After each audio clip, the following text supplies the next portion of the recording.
चीन भारत के सभी बड़ी हस्तियों की जासूसी करवा रहा है। अखबार का दावा है कि चीन पीएम मोदी, राष्ट्रपति रामनाथ कोविंद, कांग्रेस अध्यक्ष सोनिया गांधी समेत देश के 5 पूर्व प्रधानमंत्रियों की जासूसी करवा रहा था। इसके अलावा केंद्रीय मंत्री राजनाथ सिंह, रविशंकर प्रसाद, निर्मला सीतारमण, पीयूष गोयल, स्मृति ईरानी की भी जासूसी का दावा है। तो वहीं ममता बनर्जी, उद्धव ठाकरे, नवीन पटनायक, अशोक गहलोत समेत देश के कई मुख्यमंत्रियों की भी जासूसी का आरोप है। सेना से जुड़े लोगों की भी जासूसी करवाने का दावा किया गया है। तो इस वक्त की बड़ी खबर हम आपको बता रहे हैं कि चीन कई बड़ी हस्तियों की जासूसी करवा रहा है। एक अंग्रेजी अखबार ने यह दावा किया है। शेनज़ेन इन्फोटेक्स से जासूसी करवाने का आरोप है, जिसमें पीएम मोदी, कांग्रेस अध्यक्ष सोनिया गांधी समेत देश के तमाम मुख्यमंत्री भी शामिल हैं। इसके अलावा कई केंद्रीय मंत्री भी शामिल हैं। मीडिया कर्मियों की भी जासूसी चीन करवा रहा है। सेना से जुड़े लोगों की भी चीन जासूसी करवा रहा है। तो चीन पर बड़ा आरोप लगा है और इस डेटा का इस्तेमाल चीन आगे करेगा। अमित पांडे हमारे सहयोगी फोन लाइन पर मौजूद है। अमित, चीन बड़ी हस्तियों की जासूसी करवा रहा है। एक तरफ बातचीत का दिखावा करता है, दूसरी तरफ जासूसी, ये बड़ा आरोप है चीन पर। जी बिल्कुल, जिस तरीके से चीनी कंपनी द्वारा ये बात सामने आई है कि महत्वपूर्ण लोगों का डेटा एनालिसिस किया जा रहा है, उनके डेटा मॉनिटरिंग की, ये बहुत बड़ी खबर है। क्योंकि इससे पहले भी कुछ सालों पहले तक भी चाइना की पीपुल्स लिबरेशन आर्मी पर साइबर वॉरफेयर, साइबर आर्मी तैयार कर और भारतीय वेबसाइट को ट्रैक करने के आरोप लगे थे, जिसकी अलग अलग एजेंसियों ने जांच की थी। लेकिन ऐसा पहली बार हो रहा है कि जब महत्वपूर्ण हस्ती, जिनकी तादाद 10,000 से भी ज्यादा है और जिसमें राष्ट्रपति, प्रधानमंत्री, चीफ जस्टिस, सीडीएस व तमाम अन्य महत्वपूर्ण हस्ती हैं, उनकी प्रोफाइल को मॉनिटर किया जा रहा है, उनके सोशल मीडिया के डेटा को लिया जा रहा है। तो बहुत बड़ी ये चीज सामने आई है और अब ये देखना होगा भारतीय एजेंसी को कि किन किन पैमानों पर इस जेनुआ डेटा इंफॉर्मेशन टेक्नोलॉजी कंपनी है, उसने डेटा का इस्तेमाल किया, कैसे डेटा का आकलन किया और कानून के किन प्रावधानों के अंदर ये प्रोफाइल्स बनाई। बिल्कुल अमित, जो ये जासूसी की है इसमें प्रधानमंत्री शामिल है, राष्ट्रपति शामिल है, सीजीआई शामिल है, कई राज्यों के मुख्यमंत्री शामिल हैं, मीडिया कर्मी शामिल है, सेना से जुड़े लोग शामिल हैं। तो ये बड़ी साजिश की ओर इशारा कर रहा है।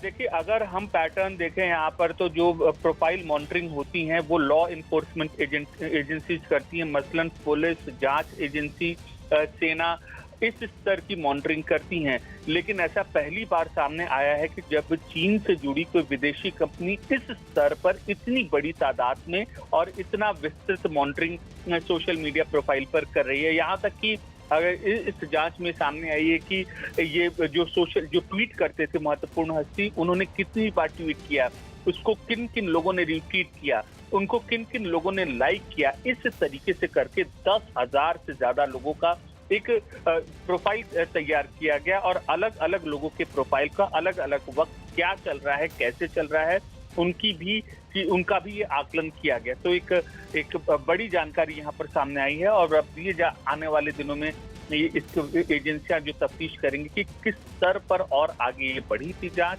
कैसे आगे बढ़ी थी और ये कंपनी की किन किन लोगों को यहाँ पर भारत में इन्वॉल्व कर रखा था, ये देखने वाली बात होगी। बिल्कुल अमित, 10,000 से ज्यादा ऐसी हस्तियां हैं जिनकी जासूसी चीन ने करवाई है। एक तरफ चीन शांति की बात करता है, शांति प्रिय देश कह रहा है। ग्लोबल टाइम्स के हवाले से कल ही खबर छपी है, चीन से हमारे रिश्ते बहुत कठिन दौर से गुजर रहे हैं। तो एक तरफ बातचीत का दिखावा, दूसरी तरफ जासूसी, चीन पर कैसे विश्वास किया जाए? जी बिल्कुल, एकदम इसमें चीन की ये दोहरी चाल यहाँ पर एक बार फिर उजागर होती है। इससे पहले जैसा हमने बताया कि कुछ सालों पहले पर चाइना की पीपुल्स लिबरेशन आर्मी पर साइबर वॉरफेयर इकट्ठा लॉन्च करने का भारत के खिलाफ आरोप लगा था और बाकायदा करीब 1.5 से 2 लाख की प्रोफेशनल चीन में हायर किए गए थे। ऐसी रिपोर्ट सामने आई थी जिनका काम ये था कि भारतीय वेबसाइट, भारतीय जो संस्थान है और महत्वपूर्ण चीजें उनकी मॉनिटरिंग करना। ठीक उसी सर्च पर अब यह मामला सामने आया है, हाइब्रिड वॉरफेयर इसको एक टेक्निकल टर्म में कहते हैं। तो इसको ये पूरी मॉडस ऑपरेंडी यहाँ पर सामने आई है और जब इतने महत्वपूर्ण शख्स हों भारत से, अमूमन हर एक शख्स हो, चाहे राष्ट्रपति हो, चाहे प्रधानमंत्री हो, चाहे नेता विपक्ष हो, चाहे विपक्षी पार्टी का अध्यक्ष हो, चाहे सत्ताधारी पार्टी का अध्यक्ष हो, चाहे जो सामाजिक रूप से सक्रिय जो लोग हैं, तो जब इन लोगों की लगातार जब मॉनिटरिंग की जा रही है, क्या सोच रहे हैं, किस वक्त पर इन्होंने ट्वीट किया है, तो इस कंपनी पर शक होना जेनुआ डेटा इंफॉर्मेशन टेक्नोलॉजी पर बिल्कुल। तो लाजमी है। अमित, इसी के साथ चीन की बड़ी साजिश का भी पर्दाफाश हुआ है। आप नजर बनाए रखिए, अपडेट के लिए आपके पास लौटेंगे हम। कोरोना संकट के बीच आज से संसद का मॉनसून सत्र शुरू हो रहा है। कोरोना महामारी की चुनौती के बीच ये सत्र 18 दिनों का है, जो बगैर किसी छुट्टी के लगातार 1 अक्टूबर तक चलेगा। सत्र के समय सियासी तापमान बढ़े रहने की संभावना है, क्योंकि विपक्ष चीन के साथ एलएसी पर चल रहे विवाद, अर्थव्यवस्था और कोरोना संकट जैसे मुद्दों को लेकर सरकार को घेरने की तैयारी में है। इस सत्र में सरकार 23 विधेयक पेश करने की तैयारी में है। इनमें 11 विधेयक अध्यादेशों की जगह लेने के लिए लाए जाएंगे। मॉनसून सत्र के पहले दिन आज दोपहर 3 बजे राज्यसभा में उप सभापति का चुनाव होना है। एनडीए की ओर से जेडीयू सांसद हरिवंश, तो विपक्ष की ओर से आरजेडी सांसद मनोज झा उम्मीदवार हैं। सभी दलों के नेताओं ने संसद सत्र को सुचारू रूप से चलाने के सहयोग के लिए आश्वस्त किया है। मुझे आशा है ये संसद सत्र सुचारू रूप से चलेगा, सबकी सुरक्षा और स्वास्थ्य के व्यापक इंतजाम के साथ चलेगा। हमारे चाइनीज एग्रेशन है, कोरोना पेंडेमिक है, इकोनॉमी है, बेरोजगारी है, माइग्रेंट लेबर की हालात पे चर्चा करना चाहिए। ये सारे मुद्दे हैं हमारे पास। चाइना के मुद्दे पे हम चर्चा चाहते हैं, क्या हो रहे हैं, क्या होने वाला है, स्थिति क्या है, ये सारे सिर्फ मैं नहीं, हिंदुस्तान